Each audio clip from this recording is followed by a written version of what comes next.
Yame Osha ona anopa yeni nkomo kakra. Amen. Emfa me de me se Yesu ana ekọ. Yes. So gidio unyini o. Yes. Ono a mama no ni nkomo kakra bi na ebeboa wo apagya wo de wagina yie. Kakra bi na Yesu a yebo ne din no na oyini ti. Na oyini ti a ayanigye ma bi. Ana saya awreho adi mabi. Ne maya etosum yenu no aben. Ne maya etosum yenu no aben. Yabon pai. Me Nyankopon na ma bank se. Awurade a wo ye dofo ne fra bodi mfiti ase. Wo do ema nipa ye boni mu kura no. Wo yi udadi. Se ye nipa na ye nua fom ye nua. Enkiane ne ba yaka obi betu ya fokura nkie ntie. But wo de yemfom so nyina mu no wo yi udadi kire yen. Wo do yen kosi ase. No kosem ne yehunu se wo ye nyamekan anopai. Ma honhom ane me kra me nya nyonkofa. Na fa me mu kasa kire nipa a wa ya kra do so obetiem. Ma metakra ma janim de ni nyansa. Ma memfa honam ade enkasa. Kasa oba fa me mu aka no menkoye adwuma se de wa awurade osoma wasem a beye. Be bompa me hyew bra honhom nyina ase. Ma me nim de ma me nyansa. E ma memfa honam. Mesre wo se aso a ya kra do etie wo no masem no nwura ne mu. Na onya chefa wo nkwagye me de wase. Se nanso o kra do so be kasa kire wo Yesu Kristo din mu. Amen. Amen. Yamisha mo amonhwe kwase wo TV nso. Ene amanonefo. Amisha. Me no kan sam kakra o 2 Corinthians. 2 Corinthians chapter 5:17. 2 Corinthians 5:17. Aye quotation sampakani bi ape. Na mapase am say original near oye ade kakra. Me pesa me kind short. O say enti so obi wo Kristo mu a na oye abode foforo. Enioma dada no atwam hwe. Enioma nyina ye foforo. Me pesa me kind say de wa twere no. Me si so bio. Enti se obi wo Kristo mu a na oye abode foforo. Enioma dada no nyina atwam hwe. Enioma nyina aye foforo. Me pesa sai asem wi. Me no de di nkomo. Ye ba to so abesi 19. Na nioma nyina firi onyankopon a wonam Kristo so apata atwen afam ne ho. Won se de titie. Me pesa onya ada jema me. Awiye bremu. Awurade a onam ne dom so. Ma ye bo ne nkwagye ahudawuru. Sa wodi aburo asa asasem. Na sa buro ni fifira. Emfifiri odwaneyem. Efifiri ofufuriyem. Dwaneye no aka asase no. Na foforoye no apie. Epia adansia ewom ne se empie wodwaneyem. Na mo mepie wo fufuriyem. Na niwa no na haba ne bet wo wasase no. A time goes on, a son say one aburo dwane ye ne asase ne nyanwonkofa.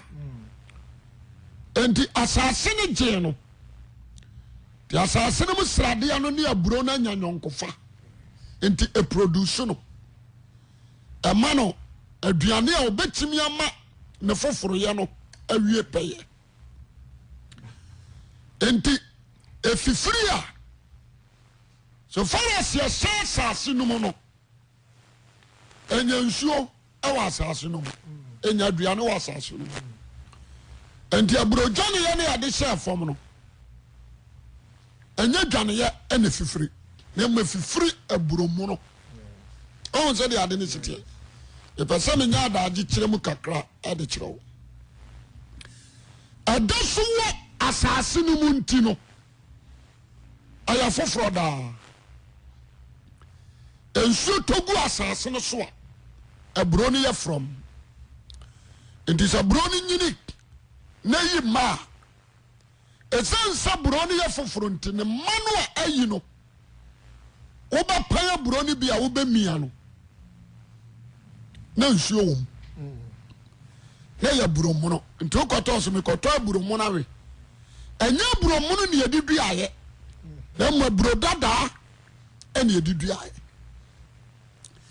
enti yɛdua yɛ wɔ puroyɛ mu a yɛfifiri ɛwɔ foforo yɛ mu wɔn sɛ de anaasɛ yɛdua yɛn dwaneyɛ mu a yɛfifiri wɔ foforo yɛ mu wɔte aseɛ na yɛaba soɔ no abayɛ foforɔ ma menka asɛm wɔ nkyerɛw yɛbɔ obi asu a ɔne kristo yesu bɔ mu wu na yɛsɔre wɔ nkwa foforo yam mepɛ sɛ ɛhɔ nso wote aseɛ ɛna mensa ba step 2 deɛ wɔm ne sɛ yɛdeɛ ɛnyɛ asase mu na ɔdua yɛn na mmom ɔdua yɛ wɔ onyankopɔn mu anaasɛ kristo yesu mu ɔhu sɛ deɛ ade ne siteɛ ɔdua yɛn ɛwɔ kristo yesu mu enti yɛpie a te sɛ deɛ aburo yɛde ahyɛ fam ma ne yɛfifi no a yɛfifiri wɔ abɔdeɛ foforo yam mepɛ sɛ wotie saa asɛm wei ase yɛfifiri ɛwɔ abɔdeɛ foforo yam ɛnyɛ dadam enti ɛnneɛma dada no ebi ne aburo ɛntɛ wate aseɛ aburo ntɛ so wọn sɛ sɛ wosɔ aburo ho a ɛntɛ no wɔ ho a wohu a ne kɔ but sɛ aburo mu no pie pɛ yɛnhunu ntɛ no so wate aseɛ after aburo dua no kura pie ho no nsuo yɛ dɛn ɛgyinam aburo no a ɛpie no pie dua ahaban ansa na gu nhyirane ansa na asoaba wate aseɛ aburo mpie ma ne ma no ammɔ ho aberekora mpɛ sɛ ɛyɛ mepɛ sɛ wote saa nsɛm wei ase wode aburo kan ɛna sɛ fam but ɛde na haban ɛne dua monti ayɛ ɛne aburo no a ɛwɔ ho ne ne mpɛ sɛyɛ no ɛna apie so ɔn sɛ deɛ ɛsiteɛ fine but deɛ ɛbɔ ho no a ɛyɛ aburo no ankasa no koraa no ɛsaa de ne ho no ɛbɛkata ho na saa ma aburo dua a aburo no a wode hyɛ fam no the same thing ɛbɛtumi asisi ho saa deɛ a meka nyinaa bayɛ foforɔ gye sɛ na anaa bosome dodo a ɛtwa sɛ ɛdi wɔ asase no mu no ɛberɛ no so ansa na hoa wate aseɛ enti sɛ aburo fua tɔ fam a ɛnɛ so nyɛ aburo fua bio yɛde hyɛ fam a amultiply yɛho nneɔma hodoɔ bɛyɛ sɛ 9 enum ansa na aburo nankasa no a yɛde hyɛ fam baako pɛ no asa multiply wɔ buro dua no ho wate aseɛ nti aburo bi wɔ bɛhwane no yɛde baako pɛ na hyɛ fam wobɛhwane no woka sɛ wotutu a wobɛnya similar aburo korɔ na different bɛyɛ sɛ bi a 50 100 wotutu gu a buro dua baako pɛ wonti asɛm no yi deɛ bɛka ho no nyinaa na hyɛ aburo num yɛbɛkyɛ wode aseɛ na hyɛ aburo num but sɛ mewi aburo no a meto buro dua atwene nso mawi aburo no anaa mɛboa ɛdi adanseɛ sɛ mawe ne ho no mawe ne dua mawe buro dua mawe ne mpɛsɛyɛ yɛbɛkyɛ sɛ deɛ mekra mo ate ase monte ha yi mede ka banko a saa nneɔma no a ɛpie firi aburo no mu no ne nyinaa madi because sɛ maani na mede kɔhyɛ fam a saa nneɔma no nyinaa bɛpie moate aseɛ fine ɛna Paul se sɛ obi wɔ Kristo mu a ɔbɛyɛ abɔdeɛ deɛ foforɔ yɛmfa no sɛ Kristo ɛne asase no ɛna yɛyɛ ne aburo no a yɛde kɔhyɛ mu no ɛne yɛde akɔhyɛ no mu nti ingredients a ɛwɔ asase no mu no ɛna ababoa ma aburo no mepamkyɛ wobɛte aseɛ afiri wate aseɛ fine enti sɛ menya mewɔ Kristo mu a mebɛpie a wɔ sɛ meyɛ abɔdeɛ deɛ foforɔ ɛneɔma dada a mede kɔwura Kristo mene kwan sɛ mesaa de pie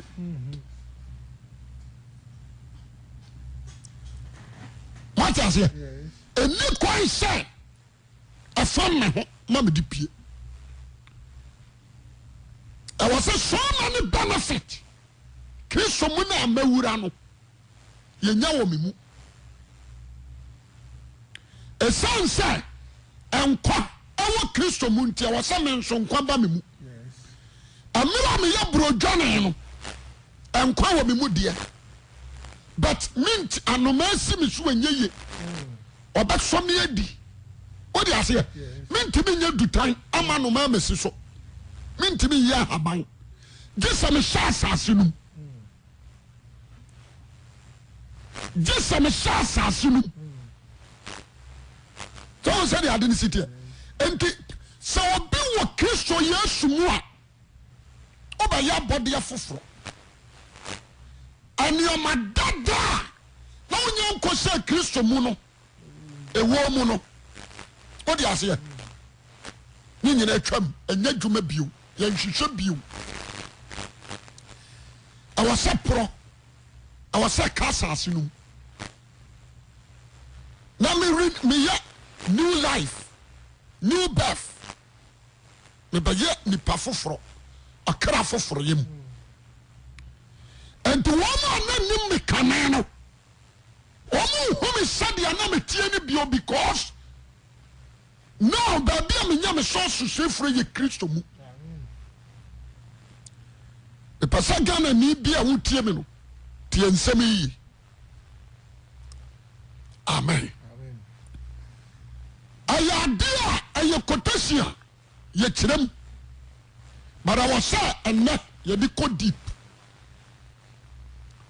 wate aseɛ obiaa wɔtena Kristo mu no ɛnneɔma num ama yɛhu ti asɛm ne ye ɛnneɔma num ɛyi ne ho adi ma yɛhu sɛdeɛ aburo no deɛ ne teɛ no a wofifiriyɛ ɛma yɛhu ɔfoforɔyɛ number 2 ɛyɛ wonyini ɛma yɛhu wote aseɛ wonyini number 3 wofrɔmfrɔmyɛ ɛma yɛhu number 4 ɛyɛ ɔnhyira ne guo the glory of Christ ɛma yɛhu number 5 ɛyɛ waba soɔ ama yɛhu sɛ wowɔ Kristo mu ampa wate aseɛ waba soɔ wonsoɔ bako multiply ti asɛm ne yi ɔbɛdwe ma ɛntena sɔre ɛnka sɛ mekɔ asɔre mapɔn wabere koro a yɛhwehwɛ Kristo hwehwɛ ne mu a ɔnka ho nipa bia wo Kristo mu no Kristo ni no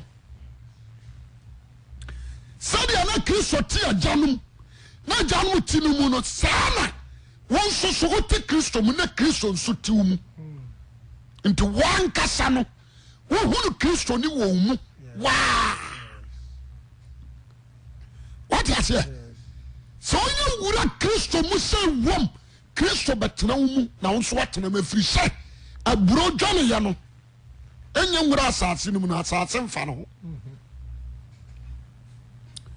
so you say onye wura asase no asase mfa no but you didn't wura asase no mu a asase no hu no woni mu aburo no so hu so asase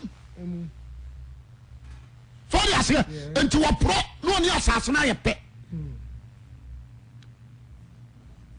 amen asase ni hunu ahasa aburo sa so ya se ento opra woni asase ni yepe enti wa wo de se ho no enabi achi ukose ukotutunu akwa aburo na hu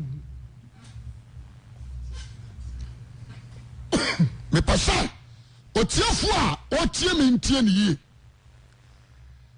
me pasa na no pai ya de sue eye kakra bi me pasa obi a wotie me no emu se busa wo sai anaso wan ka se wo huru Kristo wo mu pen anya sori dam na abakwa akosia no tieni ye wose samo tena memu eno nya aso dem no mi sam atena mu a Kristo na ne akara wasam so otinya nkopon mu no na ye nyame asem na tinya memu na ye nyankopon asem tizo wakasa mfiti ase no na asem no wo ho a na ye ono a wana me na asem so na boss ne asase wan kwate na anya bibi oyeye na ye ono a na asem no enti wose samo tena memu na me nsam atena memu a enti you need to sit down and check it. So we are made down who say meti nyame mu ana meti Kristo mu de abama wa hunu ani na samwa atio mu be ba ta wodi ase na sam timi mu nti Kristo na timi mu enti ansa na Kristo batena mu no na won so tini mu be ba mjo mu tie me pa enti because of that oba ni pa foforo obanye new character, new behavior, new life. Obanye adwene foforo ye. Tieni ye. Sadia na sem tia no sa no abrabote. Tieni ye. Me pese ene wote sa sem wo yase. Anya sa me ko assemblies. Me ko dipa, me ko azie. Me euromani enka ho. And non-come. I want to ask you one word. When was the first time you were with me who is a Christo to me? What is here? Was someone tramming some? What are you? Someone tramming? No man, some tramming. What tell you? Now we are machine for one part. Na fai no kora no a ahinta no a yamfia ni ho no ubehu no na no kora na mwa ye this year. You can't be a princess and prince without the truth.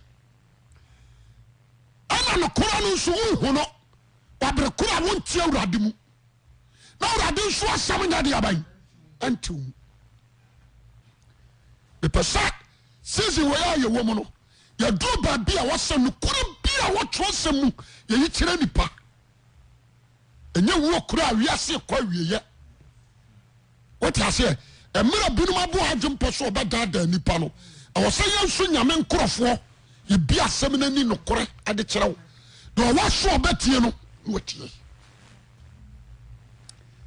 tieni ye asore no heaven ebi ni ho Pentecost ni ho Assemblies of God ni ho Deeper Life ni ho SDA nyankodo ni ho muntia haye Pillar of Zion Church ni soro Passion Chapel, Presbyterian, CAC, Ghana Apostolic, Jidi Koko, in New York. A son of a only Jesus Christ. Now, one of bet me alcohol, you want our team.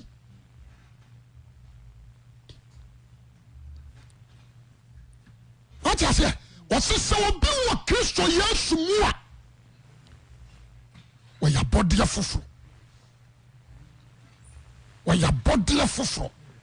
I say, what body of dada. A dear be a young of fufu. You want the old. They say, hey, Lam Kurisa. Member Paki, na obi the Lam Kurisa that baby. Or packet. I know I catch them so way out to them so hard up. You don't want party, don't know. A small boy to some warrior. So what's some warrior young girl? And I'm a boy. And I'll be 1 year. Obia party. Colonial to me who I look at Ada. That's a papa you could watch out. Obi apa de foforo. So what you say? Kumasi amehu. Taxi mono ya ta mane chata. Taxi dada yamforo. O me ta hu no. Oko lolly station. Saka mono pack on your plan. Koko he. Grandpa de ni nyina ye yefrim. Se se Macapolio ana wo ho. Woni bia yamfo. To mo yini nyina afrim. Se se wo kosram kura na wo ka air condition ni mo akane ni adi koyonko. Ene koyonko ni adi lodu nioma. So ade ase aya pasenya ka bet ni parisi yamfo. Adenti aya ka dada. Wo dia pa kofa wudu isaka betu so de ko wa. This all the ponchi gum. So ade ase and you are dear your friend new. And Christ, no Jerusalem, why you new, and new thing and a beco. The person pay what you say. To say, Mammy senses of you, not yes. Was it and to so be what Christ yes more? Why ya body of fro? Or when you more? What you say? And you're my dad in your idea by and study yourself. So all things, all characters, what that so all pretty dear. And you know come on what Christ yes mono. All things, all characters, so that so all pretty. And that's all pretty woman. Me kind of correction. What you say? One come on what Christ yes mono. Forget about what subo. Forget about communion. Forget about and you might want to now preaching. Sit down and check your life. Was this so be what yes to Christ more? Why your body and you're my dad no chum and none of me person. What it was. What is here? And in so far as here, what was sorry? Now that's no boyfriend war. Let's say unti Christo. What is here? Unni Christo. What could you have a dear dance say? Unni Christo. What does you have by for a dear dance here? So unni Christo. What does you have bossing a dear dance so unni Christo yesumo? A foreign okro. Ujo go. One kahini man. What do you say? Because you my dad one that's a practice. Tieni, I'm a tricky so someone ko Benjamin and Casa Bonsama Timachi. One Casana Bonsam now. What does he an idea? Because one man what a being or what Christo yes more. Certain bet me a salmon of Riase. As a trainer say, was it semi Kuremua or Binye? What is here? Me de tohwa obimfa me bia obintum na me tomwa obimie. That is Christ. And how come say Christ mu na me hye? What is here? Na Lucifer de adwama mo bra me na me bon na Christ no mu am hye na me hye ne say unhyem pesano pai atiefo amutie me no enne de ya so menkwa akiri ahaya mana quotation ni ma kirem me say spirit of God e come ho ento betimi ama wat trosem na se ti asemri ibusaw we are body of foforo bia we sempakani sit down trase let's ma make kan unsofa what you say preaching encounter obi abatimi ya preach what you say me busaw say o Kristo mu o so obi o Kristo mu bayi antime nya no bosom antime nya efisi wo de wo sie Kristo mu anti o pia wa body afufuru yam awiase hu what you say awiase hu se no onimu kanibri bi atwamu a ene ya wa be se Kristo mu a wa pie no wiase hu pese o te trosem yase abode afoforo ya no enya de ketoa enuoma num ejira oma grace adom awose epie ma wo na go shira ne awoso aba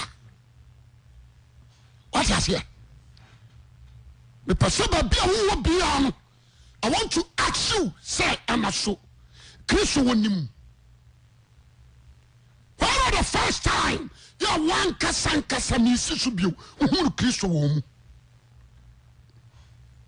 so bi wo Kristo mu o ya body ya fufuro person na ibusaw de ntia wo kunu and trust you and say the bia wo kwa sorry but the bia subanda da no ekunu enhano asore ne okoro oni Kristo mu oba for the answer wo Kristo mu wotia ntutusuo dudu nkyerese Kristo no wom ankasa ya Kristo for sit down and check it first say anaso Kristo na make na sem wo me mu Kristo aya the word na sam no atimi mu what you say on conclude ya the word where's our spirit and to home na watimi mu anu ansa na wo so betimi akasa meti Kristo mu what you say what's in your data and your data when you say baby ade akose ya tade empaboa duku ahwane ade akose truly aka ho de nanso a basic with characters behaviors lifestyle ti asemri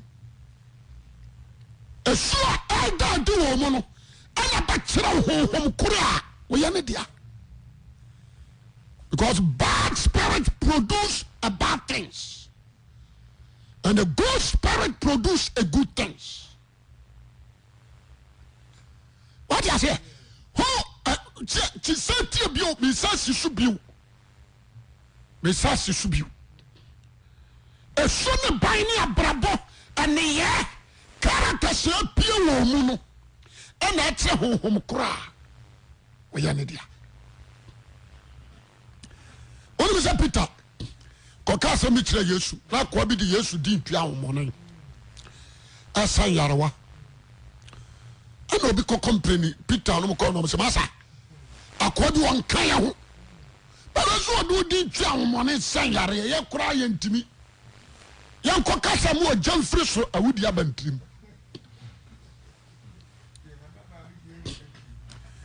adwemoni aba Peter trim adenti okremu Yesu so no nko na japade so ade ase yanko kasa mu jam firi ma si wo mana Yesu say munim honhom kura moye ne dia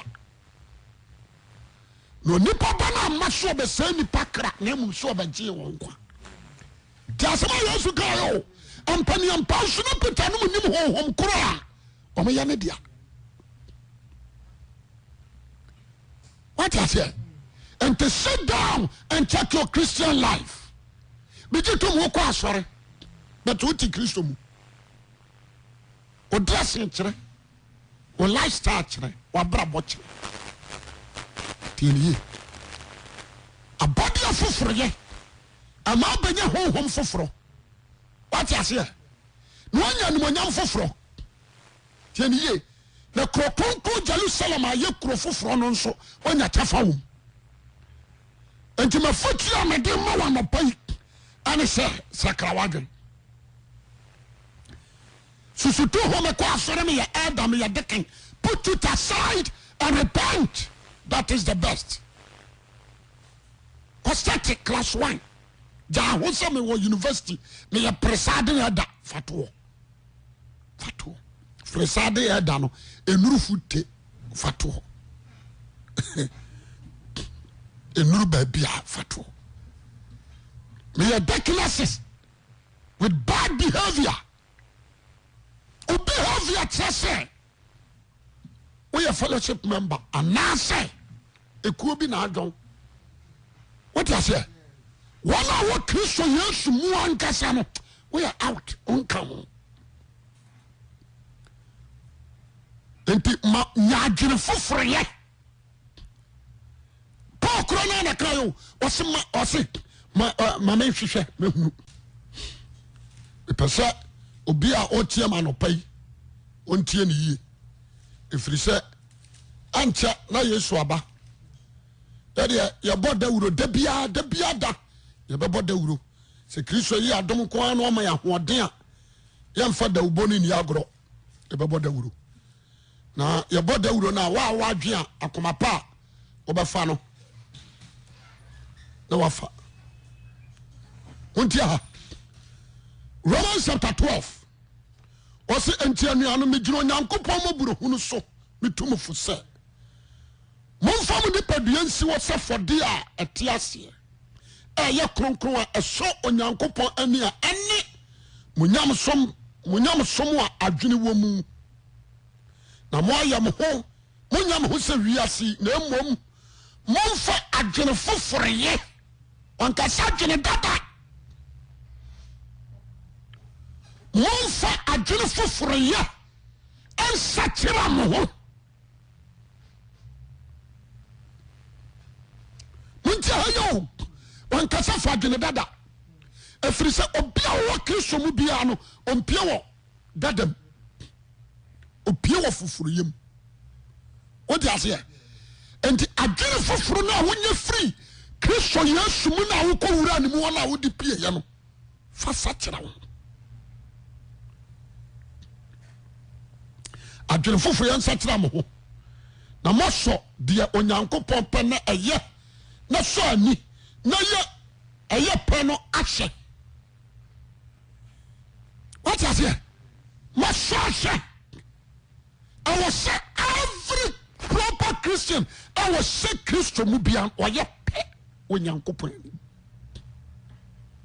Or ye pe nan so fo nkobi.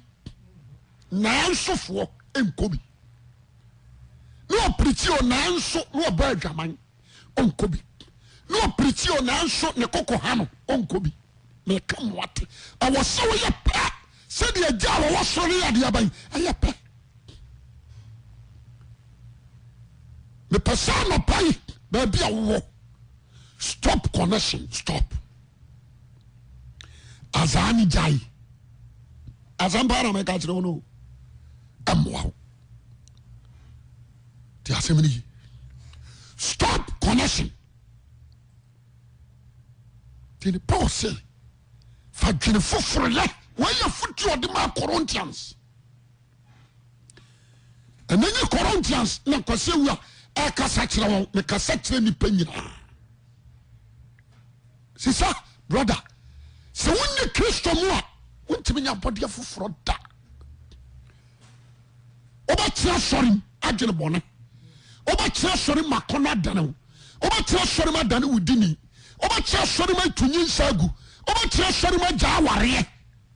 Timi nya body foforo da nti wadwene no unya adwene foforo ye ati ase unya honhom foforo me pesa no pai awiai onyansani aitie me na onyansa ndoso oso ni abayo ankwasiafo na ebo dawuro anyansafo etiri nimdia odi ase what me maw efrise what do obako school say teacher nkyere na de nkyere say teacher fo nyina na graduate they were teachers you me train teachers on co university and you were teacher wako university awie o me nyina kyere ade enti the onco university no ntino oba no eni kwa so kyere na ade ana o so kyere na ade enti enkase so for be preach one listen to the word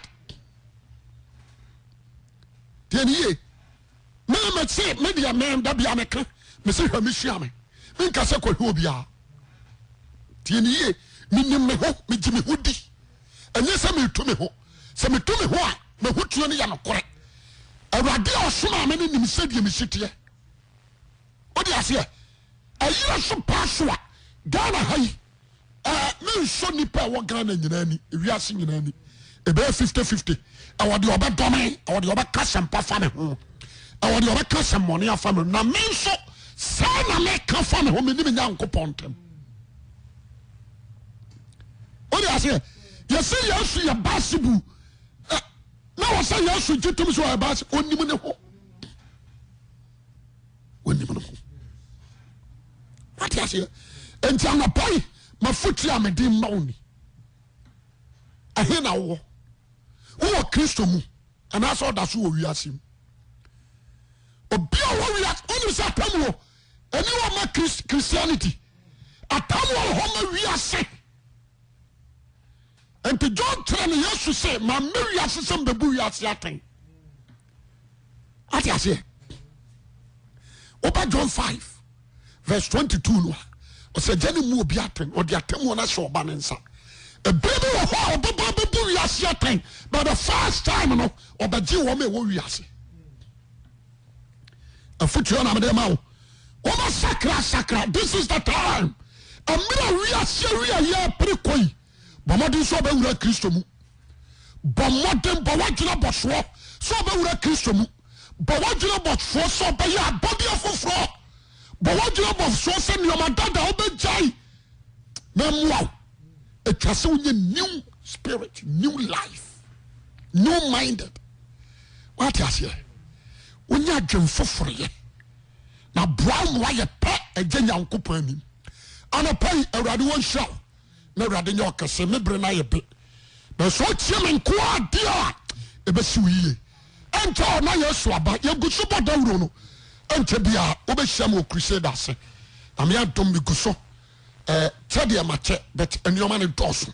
Be Christian tea me yawi kakakrabi enso hie na awurade nje okese aman ya mampai be do waseme nyankopon wadoye awaye wo de wasema maye yaje ya de bebobra koso atobosu ogu yeso koso aboai ya won twetwe dache asofo adifo asempakafo dadai awiye brei ubie yaniwa ubie yaso na ya sotifo a na ya te wasema ya ntiase na wama waso takre nu yaso ma ya tiasem wabia ya ni am ye hunu what is the truth be dawase wo nsema a wo de brayen an wonyam kaudin wo Yesu Kristo din amen.